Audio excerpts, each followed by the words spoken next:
it going? All right, I've done videos about this subject in the past, but lately things have gotten a lot worse, and people are starting to talk about it. Well, honestly, because it's finally really starting to affect them. So, like, we're gonna talk about the copyright notices, the copyright system, and the way it works on YouTube. That the whole thing from Channel Awesome. Where's the fair use? Hashtag WTFU. Where's the fair use? Which I am fully supportive of. But I will say this: that they didn't seem too concerned with this until it was personally affecting them. It was happening to a lot of people, and then suddenly it starts happening to them, and it's like, then it matters, but it didn't matter before, kind of thing. No, I know. I'm splitting hairs. It's not even important to really discuss that. I'm just saying that, like, I have been talking about this for goddamn years. You can go back and look at my YouTube videos and see where I'm actually talking about how the issue is affecting me like 4 or 5 years ago.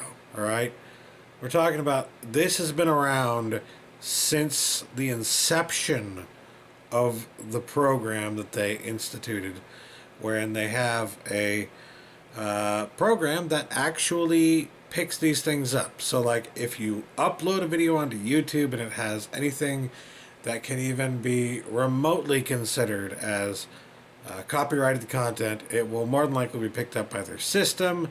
Their system, it tracks, like, mostly just tracks audio, alright? And that's one of the main reasons why one of the big things that these studios are going after is the audio. They're going after the music and stuff like that. And so people think it's all the music industry and mostly the music industry, and it's because of them, right?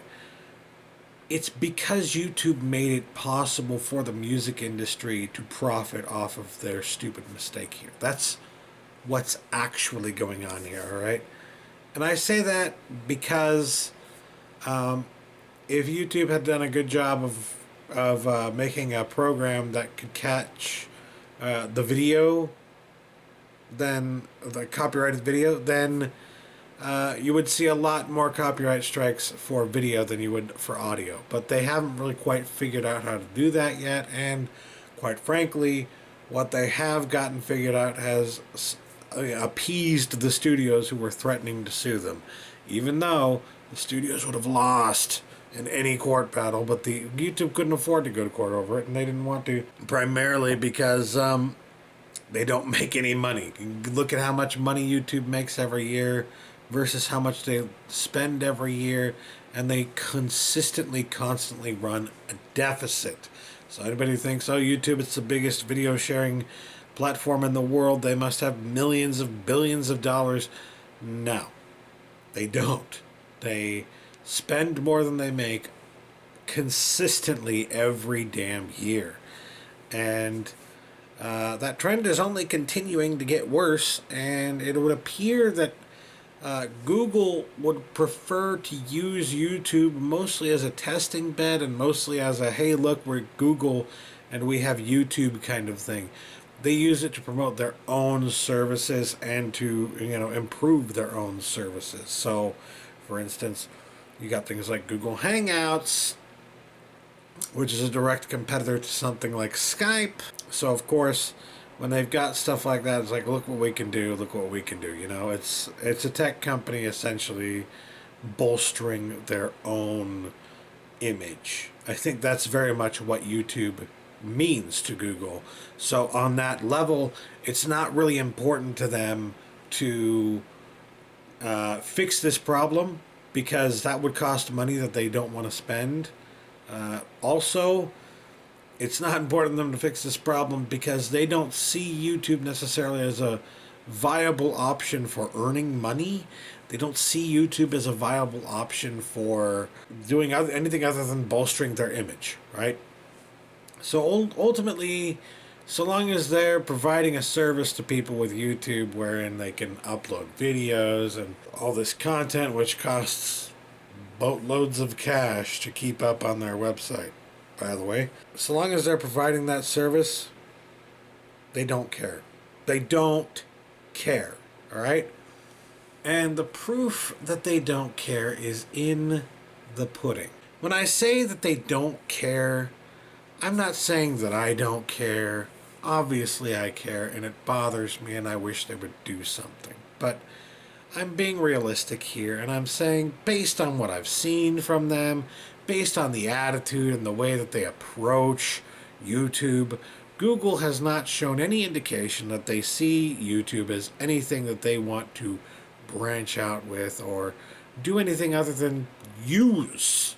Just use it up like a resource, essentially. So when they take that approach to it, why should they care if a few YouTubers get pissed off that their content identification system, the content ID system, is being abused by the major corporations and the major companies, and even by copyright trolls to make for them to make money? Why should they care if an entire fucking industry of essentially fucking thieves is profiting off of the work of individual creators who have made YouTube what it is? Why should they care? Channel Awesome leaves, somebody else is going to come along and do what they're doing anyways, and maybe they won't care as much when a few of their videos get blocked in certain countries or have their monetization rights revoked. Why should they care? All right? Now, I understand. You get enough people jumping ship, then, oh no, everything's jumping ship, let's move on to the next thing, and suddenly YouTube isn't necessarily viable. But like I said, with Google, it's not necessarily about keeping YouTube popular. I'm sure they would love to keep YouTube popular because it makes them look good, and because they want to maintain this image that they are somehow a part of the whole social media sphere, even though they're really not, because they kind of bought their way into that. If you look at what they tried to do on their own with the social media thing, you get Google Plus, and that didn't work out too well. So when it comes to social media, the only thing they have that works is something that they bought and paid for. The only thing that they have that they made themselves is something that didn't work. So in that area of social media, Google is not exactly what I would call strong. And I guess there is some like credence to be lent to the concept that they care enough about the YouTube brand making them look good on social media that they wouldn't let people get so screwed over by that crappy system that they would jump ship, essentially. There's some credence to that, especially since they have actually been showing some small, almost insignificant signs that they're actually planning to do something about the problem, even though I honestly don't believe they're going to do much. With that said, put that out of the way, I guess what I'm trying to say with that is that, they might want to do something about it in order to save the image of YouTube and thus save their image in the social media sphere. Or they might just decide, fuck it, we're just going to use YouTube as a platform that we can test things on, a test bed, essentially.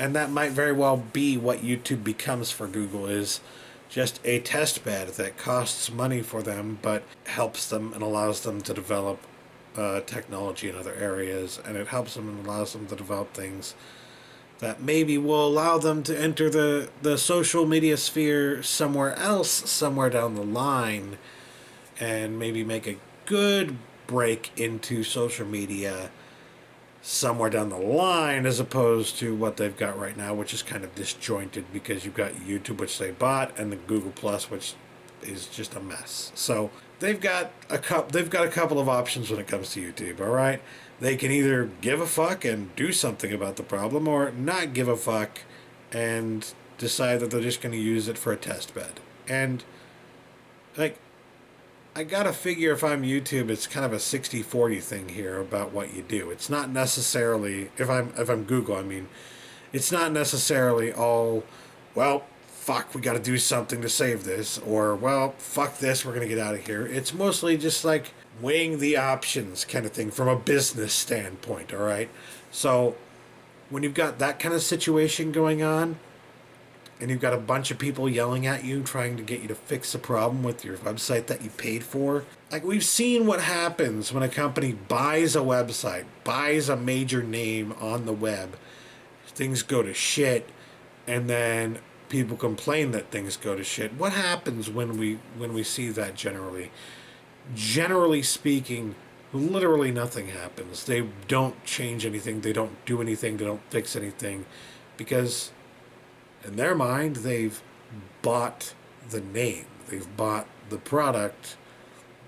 They don't have to do anything with it if they don't want to. They don't have to give in to their customers' demand because they don't have the same kind of attachment to those customers or to that original concept for YouTube or whatever it may be, YouTube being an example here, as the original creators may have had, you know? There's not really a sense of loyalty there. It's more, well, we bought and paid for this. It was a business decision. Therefore, we're going to take a business decision approach to this. So now that I've gotten that out of the way, I think clearly and completely, right? We are in full understanding here, hopefully, that they don't necessarily care about fixing the copyright infringement or the copyright ID program, all right? They know it's broken. They fucking have to know that it's broken as shit and that it's always been broken. It has always been disastrously broken, and they don't care. If they cared, they would have done something about it by now, and they haven't. They have had like 5-6 years, how long now, to actually fix the problem, and they've done nothing. And if they have done something, it's been completely ineffective, had absolutely no effect on anything whatsoever. The reason I say that is because I still get copyright claims. I still get assholes or even major studios making ridiculous claims against my content. Claims which infringe my American United States rights. All right? I know that sounds stupid, but bear with me here, right? As an American citizen, I have certain rights, and I know they're not necessarily the same on the internet, but, you know, I like to believe that depending on what citizen you are, those rights have some bearing when you access the internet, right? So, my rights as a United States citizen, the rights that I am familiar with are, you know, freedom of speech, freedom to say what I want to say about something, right? So if I want to say that your movie sucks, then I have the right to say that on a video that I publish onto a website. I have a right to do whatever the fuck I want to with it. And then furthermore, when you factor in fair use protects things such as criticism, speech such as criticism. So if I want to criticize a movie and say a movie sucks, and I want to legitimately point out specific areas of your movie that I think are bad, therefore legitimately criticizing it, then I have every right to do that. And if I want to, I can use some of the clips from your particular movie to describe and show in full detail exactly what I'm talking about, which is where you see things like Netflix picks coming into play. It's where you see things like my my Lebowski noir video or my Pretty in Pink video. You know, I've got a bunch of videos where I'm trying to do more in-depth criticisms and whatnot, and take a more in-depth look at movies and whatnot.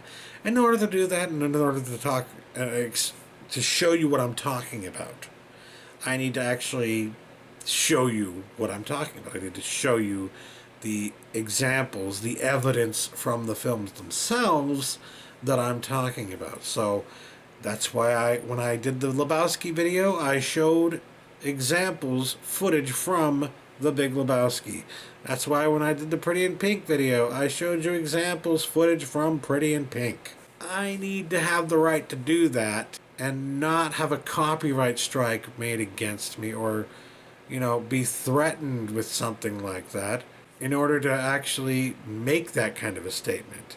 If I make a statement like that, I shouldn't have to feel fear or afraid of in any way, shape, or form that I'm going to receive some kind of copyright strike, or furthermore, that I'm going to receive a strike against my account that will then limit my freedom of speech in a lot of ways, which is exactly what's happening. I just recently got a copyright strike on a video I did 5 years ago in 2010. Well, no, that's 6 years ago then, isn't it? 6 years ago in 2010, I did a video talking about how there wasn't really anything good in the way of summer movies that year, and I wasn't really that interested in watching any of those movies, or talking about any of those movies. So I wasn't really that interested in reviewing any of those movies, and I was just asking people rhetorically, what should I review? Do you really want to know what these movies are going to be like? Because I can tell you right now, they're all going to be crap, right? And then I gave specific examples from, the trailers, just the trailers of the movies. And I said, well, these are my problems just with the trailers. The trailers alone, which are enough to tell me in some cases, like Marmaduke, that this is going to be a huge fucking pile of shit. All right? That was actually the movie, I think, by the way. I think that was the movie that was the reason that I had a copyright strike made against me by Universal Pictures, I believe. And it was actually the visual content. It wasn't the audio this time. It was the visual content. And what did they do? What did they try to do, or what they're trying to do, rather, right now, is block this video, which was made in the United States by an American citizen in the United States. They're trying to block it from being visible in the United States. In fact, I'm pretty sure if you go there right now and try to find it and try to watch it right now, you won't be able to, because it's currently blocked in the United States. So, and that's a result. That's entirely a result of that copyright claim that was made against the video. So, not only has my monetization been taken from that, which big whoop whatever, but they've also blocked the video in certain countries, namely my own country, the country where I have a right to freedom of speech and criticism. So, hopefully you can understand how that's extremely and incredibly disheartening and frustrating and annoying, and it feels like, how is this possible? How is this happening? It should be against the law for a company to restrict my freedom of speech, and yet that's exactly what's happening. They're restricting my ability to share my thoughts on their movie online. I shared my thoughts on their movie online, and they have restricted my ability for my message to be heard anywhere. They essentially put up a big old black banner saying, nope, don't look at this, don't look over here, don't look at this guy saying Marmaduke sucks, go watch Marmaduke. They've blocked my message from being heard. They have silenced me, all right? As a critic. They have silenced a critic. They have silenced an American citizen who has the right to freedom of speech. And that is absolutely maddeningly wrong. I mean, it's undeniably wrong. And that's exactly why things like where it's the fair use exist. It's exactly why those things are important to take note of and to appreciate. Because if a company can take away your right to free speech and say that you're not allowed to say those things about my movie, what the fuck is going on here? I understand. Okay, I understand as well that YouTube is a for-profit company, essentially. They're a company, right? They're a private entity, and therefore they're not the United States of America, and I don't have the same rights there, right? But it just seems really wrong that a company could come along and decide that I don't have the freedom to say what I want to say in an open platform where I can be heard. And nobody was watching those videos to begin with, but I was honestly entirely offended as an American citizen that that was happening to me. And I have been offended about that in the past as well, because if you go back and watch my videos, you'll find that I've talked about this subject before, and this is very much the same thing that offended me before, because I've had so many copyright claims made against my video that I did about Martin Luther King Jr. I mean, what the fuck? I'm not allowed to make commentary about Martin Luther King Jr. I'm not allowed to fucking educate people about Martin Luther King Jr. I'm not allowed that basic freedom of speech? Are you kidding me? So that's my main malfunction. That's my main problem with the whole issue of the copyright ID system and how it needs to be fixed. And it won't be fixed. It won't. But that's why it's a huge problem. The restriction of freedom of speech, in a very real way, is why this is a problem. And why something needs to be done about it, and yet nothing will. And you know, guys, that's not even, like, the buck doesn't even stop there, alright? I need to explain. I need to explain to you how it gets even worse than that, right? I think you kind of understand, right? I think most people get it by now, right? But I need to show and give you a personal example of how it gets even worse than this, and how it's even more despicable than you might even think it is just traditionally or regularly, you know. Just, I'm sure a lot of you think, well, yeah, that's obviously despicable, that's obviously horrible, and yes, we need to ensure fair use, and yes, something needs to be done about this, and yes, they need to fix that copyright identification system. But I guess I've talked about this quite a bit already, but to give you like a concrete example of how bad things can get and how wrong this is, because I need to do that, because it's not enough just to give you the example of that video from 6 years ago that nobody's watching, all right? It's not enough to just give you an example where my freedom of speech is being restricted in some way, shape, or form. I also need to impress upon you the fact that people are being scared into not doing anything. They're being intimidated into not doing anything about this, and in fact intimidated into not fighting against it, because they stand to lose a lot if they do fight against it. So, as an example of that, my Lebowski video, which I already mentioned, I fought against that. I fought the law, and the law won. All right? So, I fought and filed a dispute against that, and I said to them that this content was used for purposes of criticism, which clearly it is. It is a deep and involved look at the movie. It is trying to make a statement about the movie.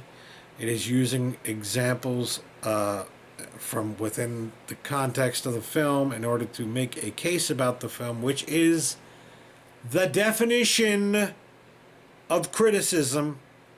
All right? So we're clear. Just so we're clear.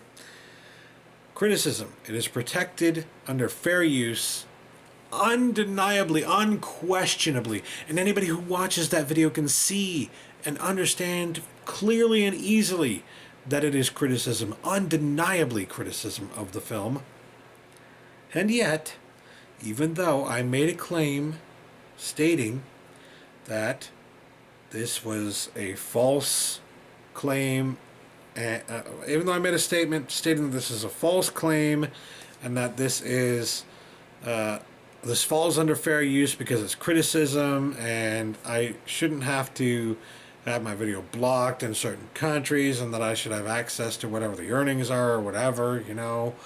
I don't really care about the earnings, but I don't even think I mentioned them really.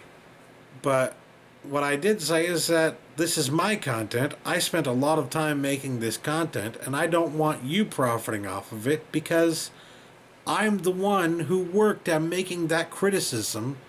I'm the one who went to the lengths of spending the time to carefully read into the film, to carefully try and understand what everything meant, to carefully formulate a case and make that case and put it out there for the world to see.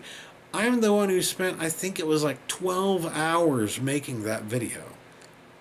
And they want to take everything from it. They want to take the right to do whatever the fuck they want to with it on YouTube.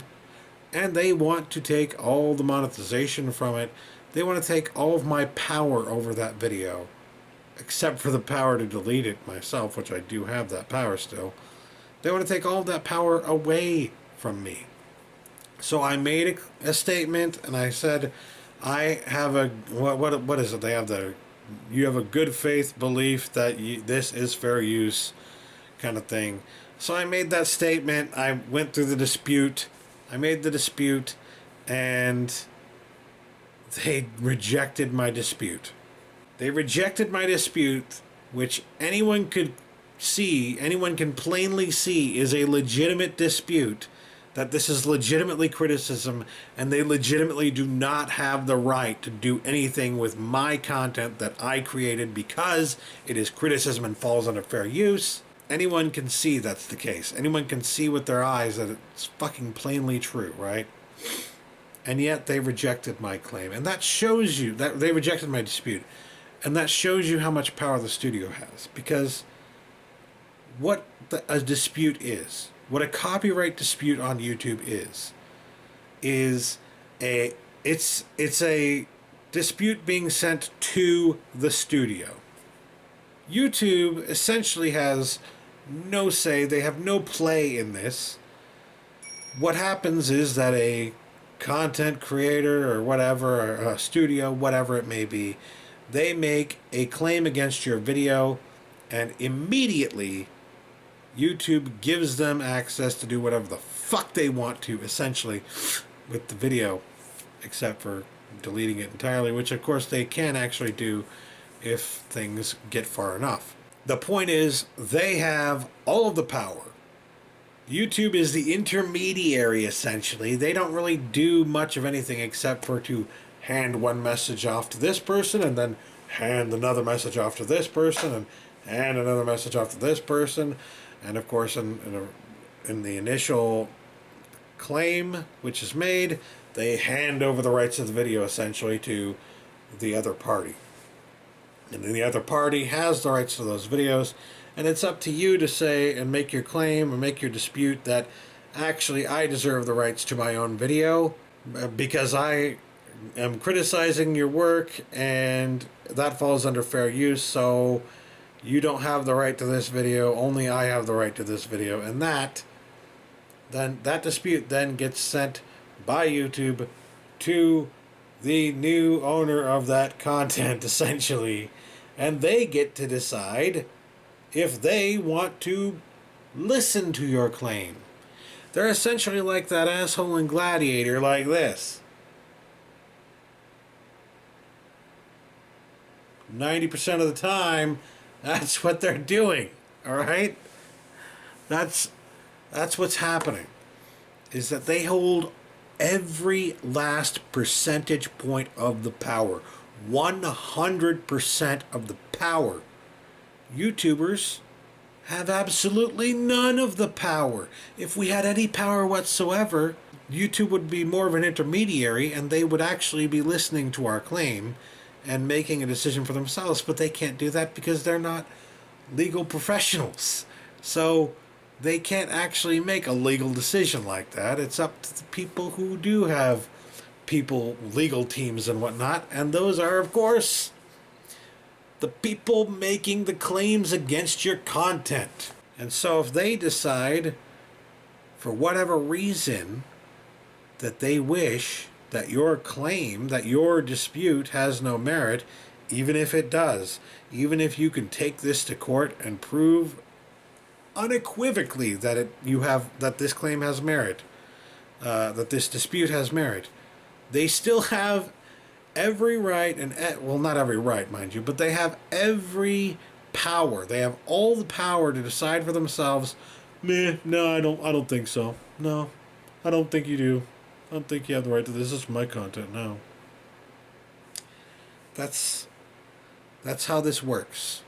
I want you to understand that. That is how this works.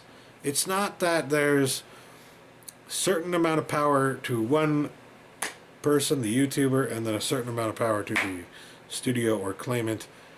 It's that the studio or claimant has literally all of the power, and the person who is disputing their claim has zero power. They're essentially, it's the only way I can think of describing it is that somebody, all right, let's just say I have a tablet here, right? I have this tablet, and then someone comes along and says, yoink, my tablet now. And you say, will you give me my tablet back? No, it's my tablet now. That's exactly what it is. That's exactly what's happening. And YouTube is just allowing it to happen because they don't care, because the content creators, the studios, were complaining that YouTube wasn't doing anything about the problem, and then they created the content ID system, and it made it look like they had done something about the problem, and therefore the studios were happy. They were satisfied with what YouTube had done, and YouTube was satisfied to leave it at that, because the less money they have to spend, which they're already running a deficit every year, so the less money they have to spend, the better. The less money they have to spend on fixing a problem that they don't care about, because to them it's not a problem, because we don't have the money to make a legal case against them.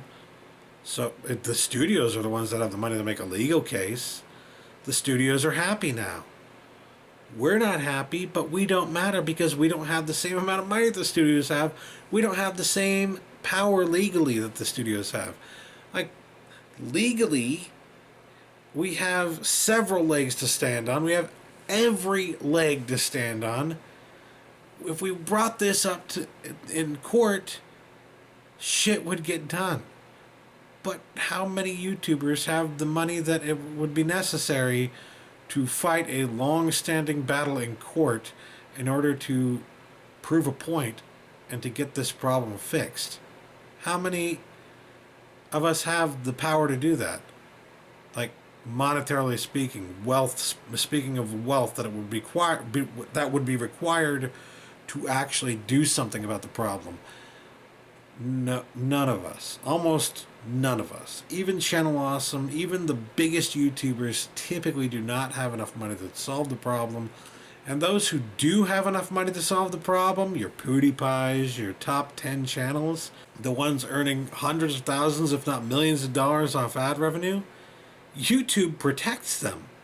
They're the only people that YouTube does protect, because they know, I have every belief that they know that if they didn't protect these people and they didn't keep these people from getting content strikes frequently, or if they didn't actually step in and stop studios from taking their rights to their content away, that they would use every dime that they had earned from YouTube in order to bring up a court case against YouTube, or bring YouTube into a legal battle involving the studios in order to get the problem solved.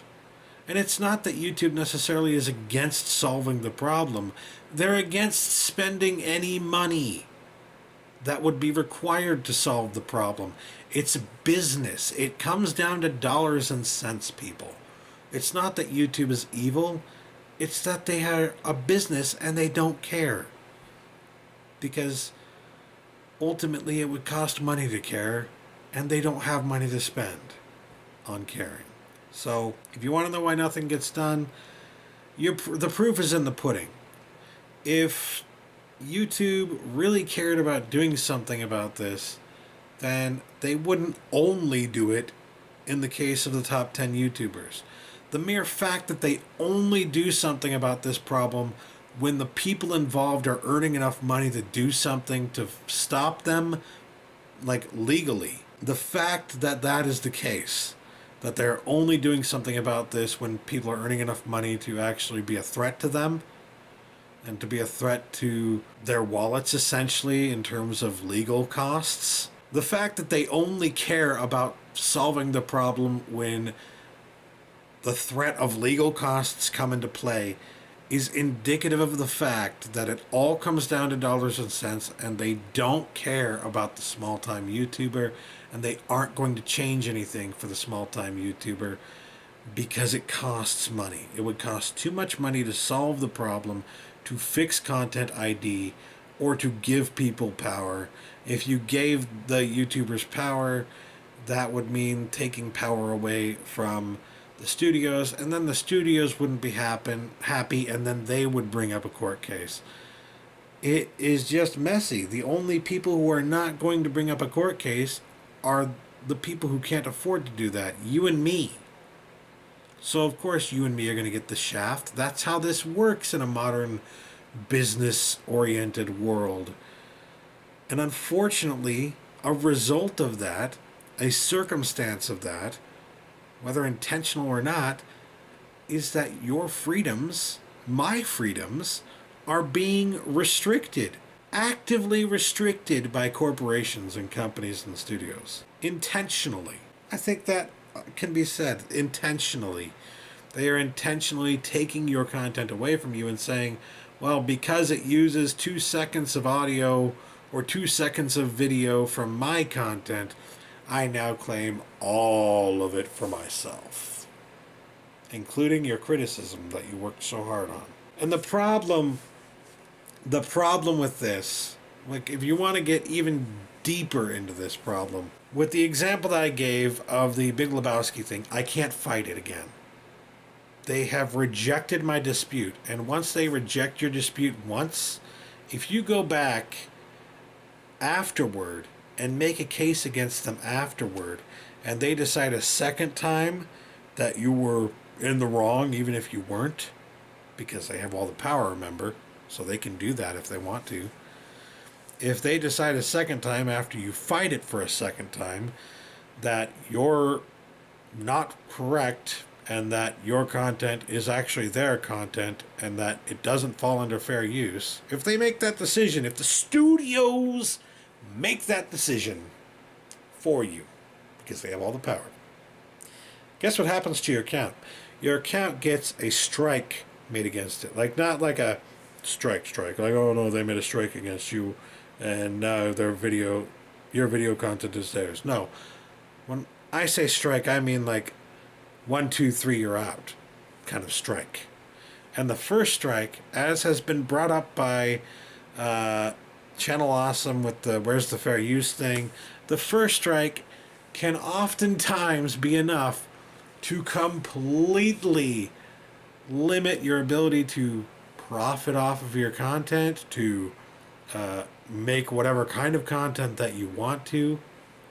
So they can start limiting the file size of your videos.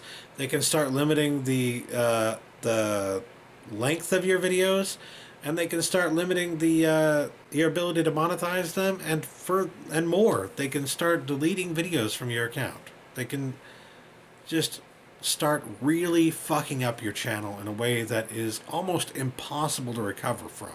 They hold that over you. Once you have disputed a claim and had it sent back to you as a false dispute, if you make a second dispute, when it first comes back to you as like, oh, you made a false dispute, right? Once they've come back and made that determination, they're essentially threatening you. They're essentially saying, if you fucking try that again, we're going to make you pay. We're going to severely limit what you can do on YouTube if you try and fuck with us again. That's what they're doing. They're bullying you into not acting. Because if you do act, it could destroy your channel when they ultimately decide, as they more than likely will, that you're in the wrong, even when you're not. It doesn't matter if you're right. It doesn't fucking matter to them or to YouTube if you're right. YouTube will always side with them because otherwise they risk being taken to court, and they don't want to pay those legal fees. And they don't have to worry about that with us because we can't afford to take them to court. So it's easy to let us get fucked over because we represent no threat to them. So the studios are essentially bullying YouTube into compliance and bullying us into compliance and bullying us into letting them use content that we've created, or else they're going to fuck up our channel. They're going to fuck up our account on YouTube. So ultimately, when I saw that my dispute had been rejected for that video, I came to the conclusion and the decision, fine, I'm not going to do anything about it. I'm not going to take it further. Even though I'm right, even though it's provably true that this is criticism and falls under fair use, I'm not going to do anything about it, because if I do something about it, they will fuck up my account. An account that I have been using for 10 years this year. They can destroy everything if they want to. They have that power. That's how much power they have on YouTube. If you want to understand the problem and understand why people are so upset and disturbed by what's going on here, and why something like Where's the Fair Use happened, that I hope will explain it in a way that is perfectly understandable. Because it shouldn't be too hard to understand that a bully standing over you, threatening to destroy everything you've worked for and taking everything that you've created that they want to take, stealing your lunch money essentially, is not a fun experience.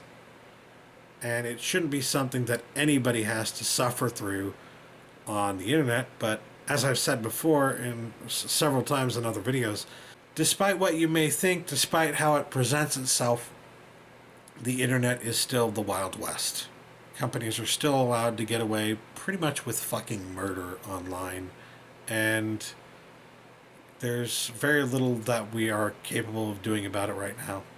So we're just gonna have to wait until people who actually know what the fuck they're doing when it comes to things like the internet actually get into power politically and can change these things and draft up legislation that makes sure this shit doesn't happen. And quite frankly, that's what it's going to take.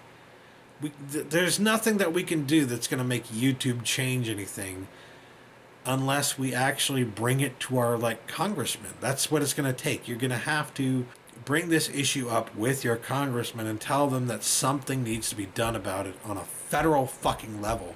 Because if it isn't on a federal level, nothing's going to change. Because they still hold all the cards. The corporations, the studios, they still hold all the cards. They still have all the power. So even if you bring it up to YouTube, what's YouTube going to do about it? They're also being bullied into compliance. I hate to be the messenger here, but I feel like that's what I have to do, because there's a lot about this that people don't seem to understand. I think there are some people out there who think that just a bunch of people complaining for no reason kind of thing, or who just don't understand the full depth of what's going on here. And I hope that by watching this video you've kind of glimpsed into that a little bit and understood a little bit better what's going on and why people are upset about it. But it's up to you. It's up to you whether or not you care enough about this to call your congressman or whatever, congresswoman or whoever, call your local politicians and hopefully get them to do something about this, or write them or whatever. It's up to you if you want to do something like that. If you don't care, whatever. It's fine. But it's important to understand what's actually going on here. It's important to understand the full depths of what's going on here and how everyone involved is being bullied into compliance one way or another. That being said, that's all I have to say on the subject. So, thanks for watching. Catch you later. Peace.